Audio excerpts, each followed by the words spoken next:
ঢাকা উত্তর সিটি কর্পোরেশনের গাফুলতির সুযোগে অবৈধভাবে বোরাক রিয়েল এস্টেট নির্মিত এ শেরাটন ভবন ভাঙতেও এখন বাধার মুখে পড়তে হচ্ছে সিভিল এভিয়েশন ও রাজধানী উন্নয়ন কর্তৃপক্ষ রাজউককে।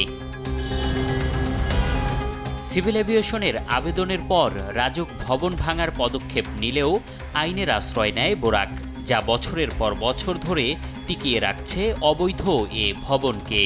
নিচু হাইটে থাকার কথা তারা অনুমোদন ছাড়াই অনেকগুলো করেছে। এগুলো আমরা সার্ভে করে এগুলো আমরা রাজধানী উন্নয়ন কর্তৃপক্ষকে দিয়েছি, যেগুলোকে যেন ভেঙে আমাদেরকে করে।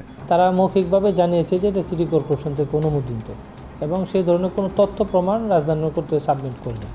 তবে আদালতে সাবমিট করেছে যে সিটি কর্পোরেশন থেকে, যেহেতু এটা সাবজুডিস ম্যাটার, মহামান্য আদালত সিটি কর্পোরেশন বা রাজউককে যে নির্দেশনা দেবে সেই নির্দেশনা আলোকে ব্যবস্থা হবে। মামলার দোহাই দিয়ে মুখ বন্ধ করে রাখা হয়েছে সিটি কর্পোরেশনকেও। কথা বলতে রাজি নয় কোনো কর্মকর্তাই। আমি স্যারের সাথে কথা বললাম আর কি। এখন হচ্ছে আপনার এই বিষয়টা হচ্ছে আদালতে, তো আপনার এটা প্রক্রিয়াধীন বিচারাধীন বিষয় আছে।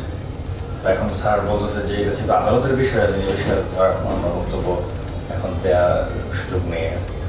মামলা নিষ্পত্তি বা দখল বুঝে নেয় যে অনাগ্রহী সিটি কর্পোরেশন, তা স্পষ্ট ভবনটি নিয়ে রিট করা এ আইনজীবীর বক্তব্যে।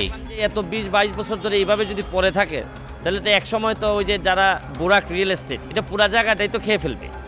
তো দেখা যাচ্ছে সিটি কর্পোরেশন নিজে তো কোনো তদবিরও করতেছে না, মনে হইতেছে যে সিটি কর্পোরেশনের দরকার নাই, লাগবে না। এগুলা এখন আমাদেরকে পাবলিক ইন্টারেস্টে আমরা যতটুকু পারি করে যাচ্ছি, দেখি যতদিন বাঁচি করে যাব। তবে উদ্দেশ্য ভিন্ন মনে হলেও আইনগত অধিকার দিয়েই এর সমাধান করতে হবে বলে মনে করেন দুদকের এ আইনজীবী।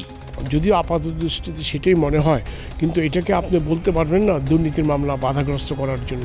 আইনি প্রক্রিয়া আসবে, উনি তার কথা বলবে, আমি আমার কথা বলবো, আদালত 2 পক্ষ 3 পক্ষ শুনে রায় দিবে। এটাই আসলে বিচারিক প্রক্রিয়া, এটা আপনি আমাকে সবাইকে মেনে নিতে হবে। গত বছরের 9 অক্টোবর ভবনটির 21 তলা থেকে 28 তলা পর্যন্ত কেন অবৈধ ঘোষণা করা হবে না, এই মর্মে রুল জারি করে উচ্চ আদালত। রুল নিষ্পত্তি না হওয়া পর্যন্ত ভবনের উপর স্থিতাদেশ দেয়া হয়। এম এ আজিম, দেশ টিভি, ঢাকা।